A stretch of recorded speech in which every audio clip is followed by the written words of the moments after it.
but he remade me rethink everything about his disappearance. My name is Daniel Price. I'm 32, I live in Oregon, and I used to think my life was pretty ordinary. That changed 6 weeks ago when my younger brother, Aaron, disappeared without a trace. Aaron was always a little different. Not crazy or anything, just intense. He didn't have many friends, preferred books over people, and had a fascination with old myths, especially ones about alternate realities, cursed objects, and forgotten rituals. I chalked it up to his vivid imagination. I wish I hadn't. The last time I saw him was a Thursday night. He dropped by my place ranting about how he had finally found it. He didn't say what it was, only that he couldn't sleep, couldn't eat, and that he felt watched. He was pale, trembling, eyes darting to the shadows.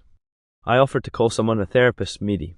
He laughed in that dry, humorless way of his and said, "You'll understand soon. When I'm gone, read it." Then he handed me a black leather journal and left. That was the last I ever saw of him. At first, I didn't touch the journal. I was too angry. I thought it was some elaborate game. But when the police officially declared him missing, I caved. The first page said, "If you're reading this, I'm either dead or somewhere you can't reach. Either way, don't trust what you see, especially not in mirrors." That line shook me. The following entries were rambling. He wrote about a door in the mind and seeing himself watching him. It made no sense. But then things started happening. My bathroom mirror fogged up one night and I saw a word appear. "He's coming through." There was no one else home. I tried to convince myself it was just my imagination, that maybe grief was getting the better of me. But that same night I heard scratching behind the walls. It wasn't mice. It was too rhythmic. Almost like writing. I went back to the journal. He mentioned something called the reflection man, a figure that can only exist when you acknowledge it. He said it waits behind glass, behind your thoughts. That once you notice it, it notices you back. The more I read, the more I began to feel that same watched feeling Aaron described. I stopped sleeping. My phone camera randomly turned on at night. I caught glimpses of a figure in the corner, standing still, only visible for a frame or two. I covered the mirrors. Every one of them. But last night, my phone lit up by itself at 3:09 a.m. The screen read only one word. Tune. And the voice memo app had a new file, one I hadn't recorded. My brother's voice. Whispering. I haven't pressed play yet. I'm scared of what I'll hear. But I think I have to. Because I don't think Aaron is missing anymore. I think he's trapped. And whatever has him wants me next. I couldn't sleep. Not last night, not the night before. Every creak in the floorboards, every shadow moving in the corner of my eye had me jumping out of my skin. And it wasn't just the mirrors, it wasn't just the feeling of being watched, it was everything. I woke up at exactly 3:09 a.m. The time had burned itself into my brain, like some kind of curse number. The fun, of course, was already on. Its dim screen illuminated my room in cold, unforgiving light. I should have just turned it off. I should have left the damn phone alone. But I didn't. The new file. The voice memo. I didn't know how it had gotten there, but there it was, a recording, dated yesterday, with a timestamp of 3:09 a.m. I could hear my brother's voice, but it didn't sound like him. Not exactly. His voice was hollow, distant, and distorted like it was coming from a place beyond sound. I pressed play. It wasn't even a voice anymore, it was a low growl, the kind you feel deep in your chest before it breaks into words. "Daniel, you're still here. You're still looking. It's not too late to stop." My heart slammed into my throat. That was my brother's voice. It had to be. But there was something wrong. Something deeply wrong. I nearly dropped the phone when the recording continued. "You'll see it soon enough, Dan. You'll see him in the reflection. You'll understand. It will speak to you too." I tried to shut the app, tried to close the file. But the phone froze. The screen went black for a second, then lit up again, this time with a message that I hadn't written. "He's waiting." I felt a cold sweat break out across my back. The room was freezing.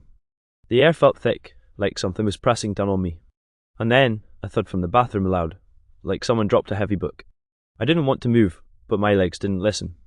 I knew I had to get up. I had to check. The mirror, I couldn't avoid it anymore. As I walked down the hallway, everything felt distorted. The walls stretched unnaturally long, the light flickering. When I reached the bathroom door, I hesitated. But then I remembered the last thing Aaron had written in his journal. "Don't look back, whatever you do, don't look back." But I did. I opened the door. Nothing.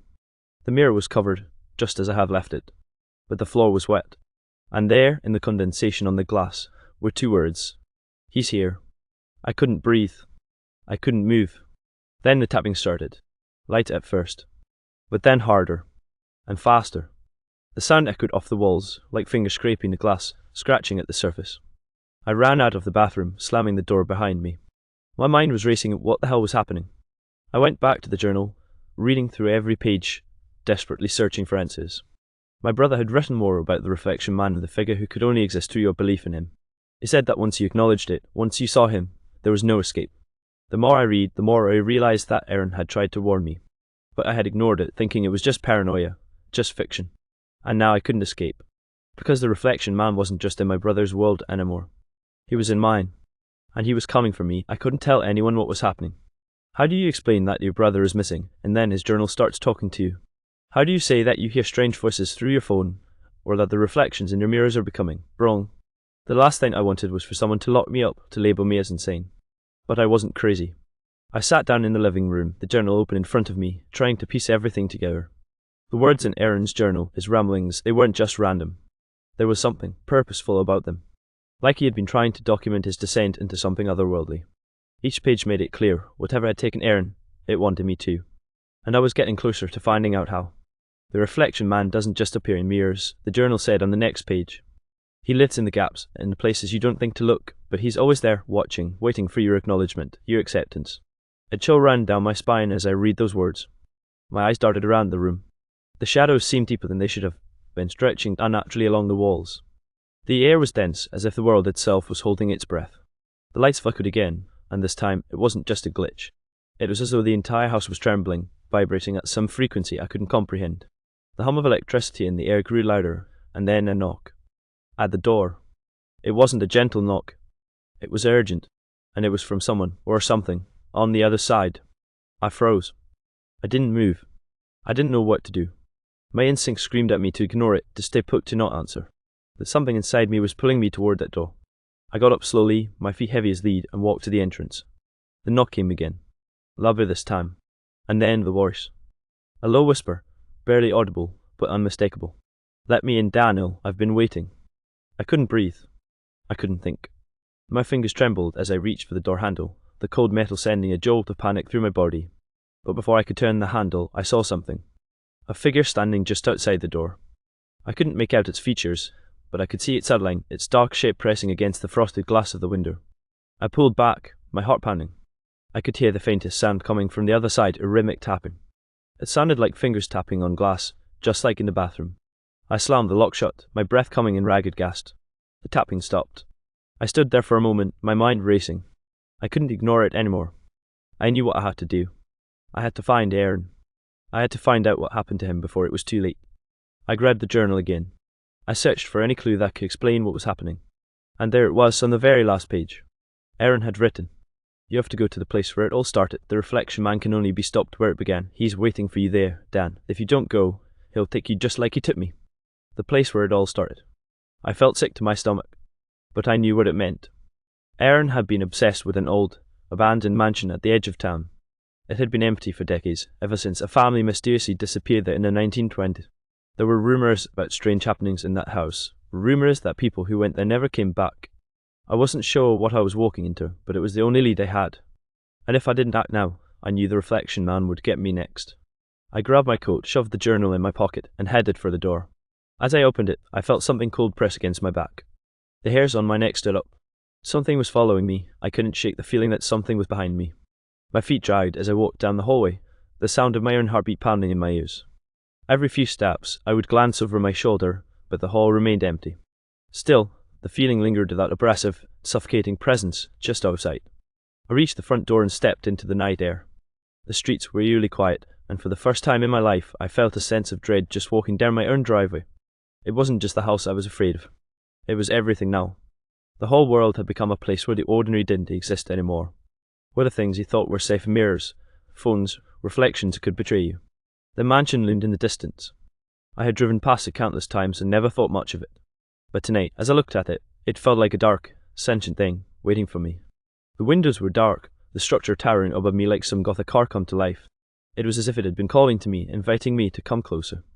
I didn't know why, but I couldn't stop myself. I had to go. I had to finish this, no matter the cost. The drive to the mansion was short, but every minute felt like an eternity. The further I got from home, the more uneasy I became. Every time I looked at my rearview mirror, the reflection in it felt off. The shadows didn't match up with what should have been there, and I swore I saw something move in the back seat, only for it to disappear when I looked again. By the time I parked at the foot of the mansion's driveway, my mind was racing, spinning with what I might find inside. I took a deep breath, trying to calm my nerves, but my hands were trembling. I stepped out of the car and into the cold night. The mansion loomed even larger up close, its stark stone walls covered in ivy, the windows long since shattered or boarded up. It looked abandoned, but it didn't feel abandoned. There was something alive about it, like the house itself was breathing, waiting for me. The gate creaked as I pushed it open, and I couldn't help but notice how the wind seemed to whisper through the trees around me. It was too quiet. The world outside this place didn't exist. I made my way to the front door, my footsteps echoing loudly in the silence. I reached for the doorknob, hesitating for a moment, but then pushed it open. The inside of the mansion was dark, but the air was thick with the smell of mildew and dust. My flashlight barely cut through the gloom, casting long shadows that seemed to dance along the walls. Every step I took felt heavier. The floor creaked beneath me, and the sound was unnervingly loud. As I moved deeper into the house, I felt it again, that feeling of being watched. Like someone was standing just out of my line of sight, waiting for me to acknowledge them. I passed through the grand hallway, the walls lined with faded portraits of people I didn't recognize. Their eyes seemed to follow me as I walked past. I tried not to look at them. I tried not to feel the chill creeping down my spine. I reached what must have been the living room, and that's when I heard it, the soft, distant whisper. It was faint at first, but it grew louder. It was like a voice, but distorted, as if it was coming from the walls themselves. Daniel. My blood ran cold. The voice was unmistakable. It was Aaron's voice. It's here, he's waiting for you. Don't look into the mirrors. I turned, looking for the source of the voice, but there was nothing. No one. Then I saw it. The reflection in the broken mirror on the far wall. It wasn't just my own reflection. The face staring back at me was different. It wasn't quite mine, but it was close enough. My eyes were too wide, my skin too pale. There was something wrong with it, like a mask that didn't quite fit. I took a step back, heart pounding, but I couldn't look away. The reflection moved on its own. It grinned at me, a smile too wide, too twisted. And then it whispered, "I've been waiting." Before I could react, the reflection stepped out of the mirror, leaving me frozen in place. I could feel the cold air brush against my skin as the figure came closer, the glass from the broken mirror scattering across the floor like shards of ice. The figure, no longer confined to the reflection, stood in front of me. Its features were blurry, shifting, but the eyes were the same. They were the eyes of the thing I had been avoiding, the thing that had been watching me since Aaron vanished. I opened my mouth to scream, but no sound came out. The figure reached out with a cold, clammy hand, and for the first time in my life, I felt real, bone-deep terror. This thing, the reflection man, he wasn't just a myth. He wasn't just a story. He was real. And now, he was standing in front of me. I couldn't move. I couldn't breathe. The figure stood before me, its face still shifting, as though it was trying to find the right expression, but nothing felt right.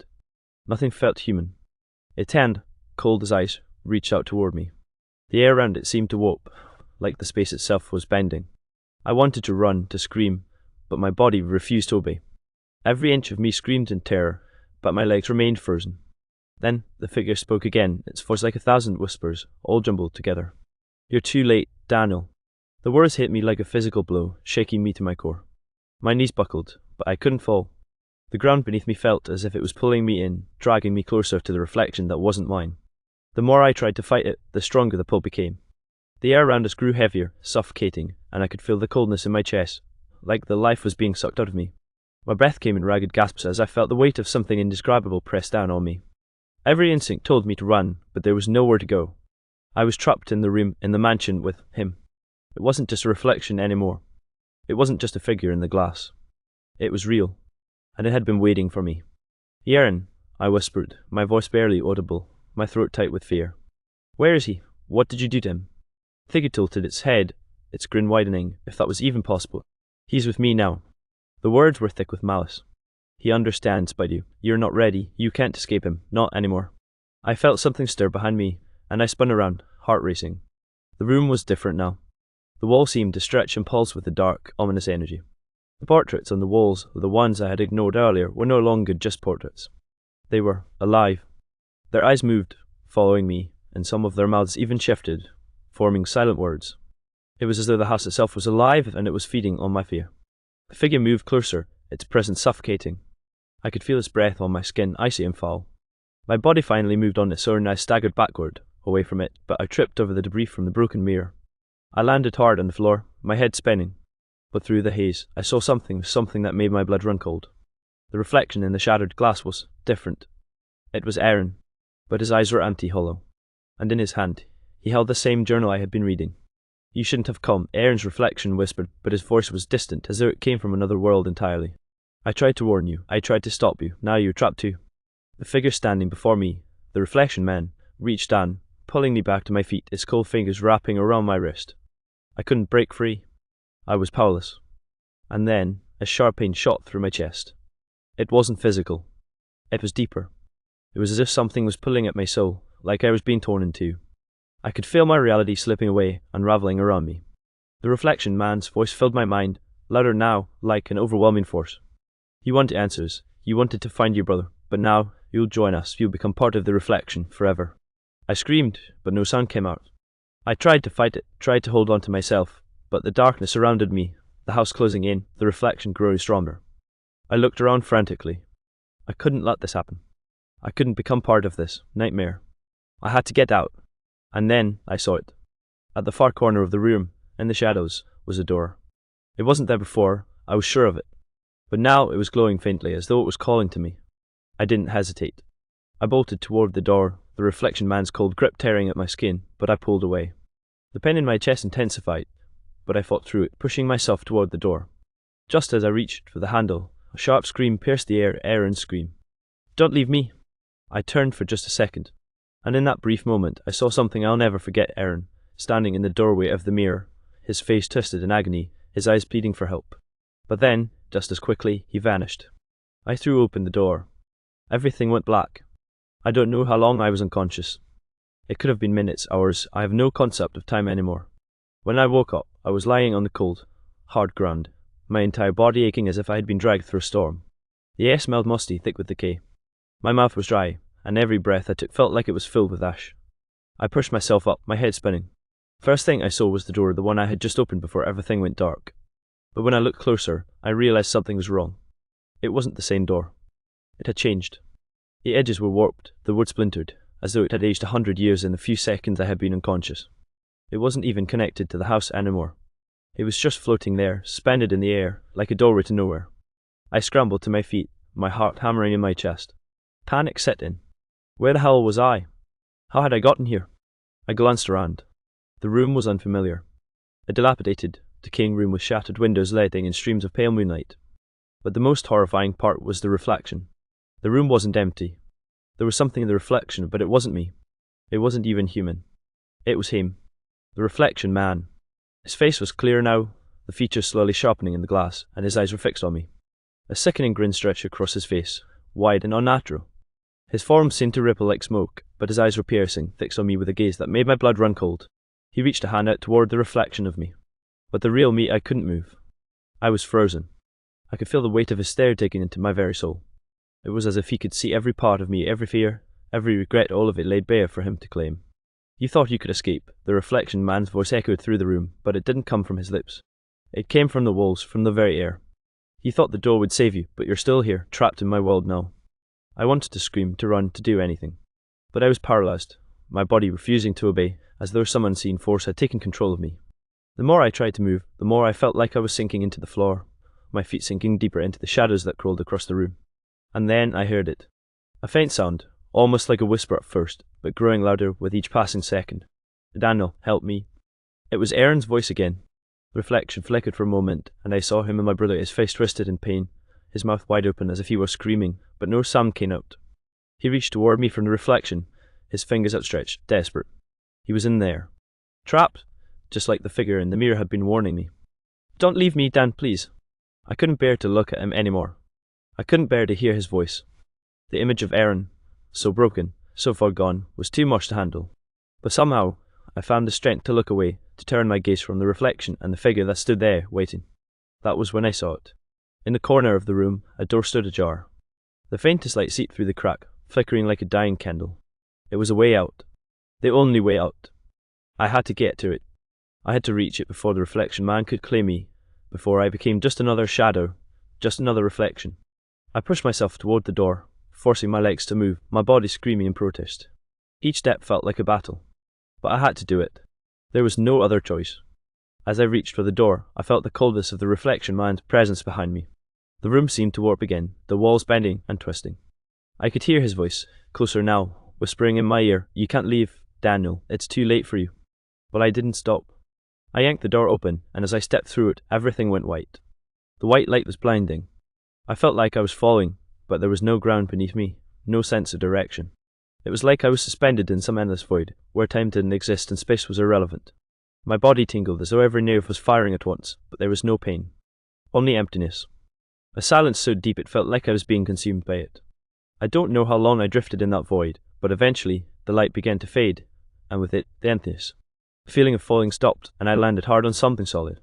My knees buckled, and I collapsed to the ground, gasping for air. The air here was thick and damp, and the ground beneath me felt cold, rough, like stone.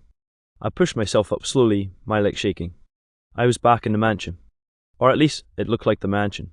The walls were the same, the shattered windows letting in the same moonlight. But something was different. The air was wrong. It felt heavy, as though the atmosphere itself was suffocating me. The floor beneath my feet was covered in dust, but the dust wasn't normal. It moved. It shifted as if something beneath it was writhing, trying to break free. The floorboards creaked under my weight, the sound echoing unnervingly through the house. But it wasn't just the dust. The reflections were wrong. Everywhere I looked, the glass, the mirrors, the windows, the polished surfaces, they all warped.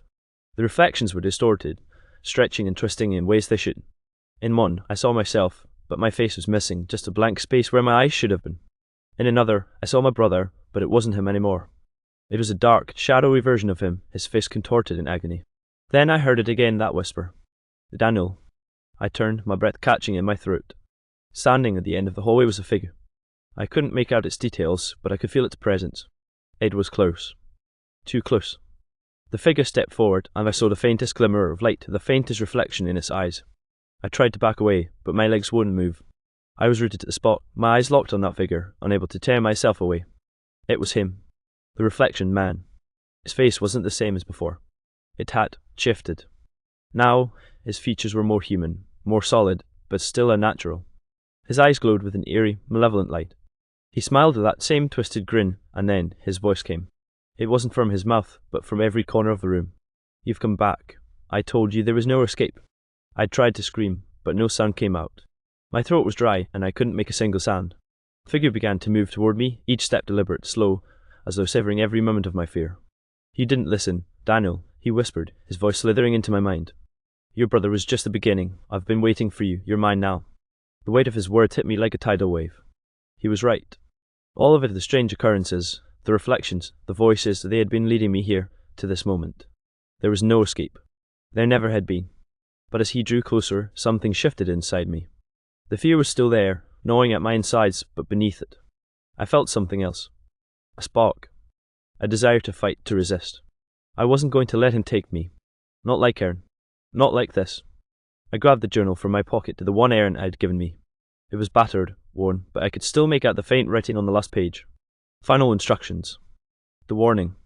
The reflection man only has power when you believe in him. Don't look into the mirrors. Don't acknowledge him. He can't exist unless you let him. I held the journal in front of me, trembling, but determined. I couldn't fight him physically, but I could deny him. I could refuse to acknowledge him. The figure stopped just in front of me, his smile widening, as if he knew what I was trying to do. But I kept my eyes focused on the journal, ignoring him, refusing to look at his reflection. The room seemed to shudder, the walls closing in. The shadows grew deeper, darker, and the reflection man's voice grew louder, anger. You can't escape, Daniel. You're already mine. But I didn't look. I didn't respond. I kept my gaze locked on the journal, my grip tightening on its pages. I whispered to myself over and over, I don't believe in you. I don't believe in you. The shadows around me flickered, as if they were being torn apart. The figure's form began to waver, to distort. His grin faltered, and the power he had over me began to wane. Suddenly, the entire house seemed to scream a sound so intense, so raw, that I thought my eardrums would burst. The ground beneath me cracked, the walls split open, and everything in the house, the shadows, the reflections, collapsed. And then, silence. I woke up outside, in the cold night air. The mansion was gone, reduced to nothing but a pile of rubble and dust. There were no reflections, no whispers. Just the eerie stillness of the world around me. I don't know if the reflection man was real. I don't know if Aaron is still out there, or if I truly escaped. But I know this, I will never, ever look into a mirror again. Not for as long as I live. Because I know now. Some reflections should never be acknowledged.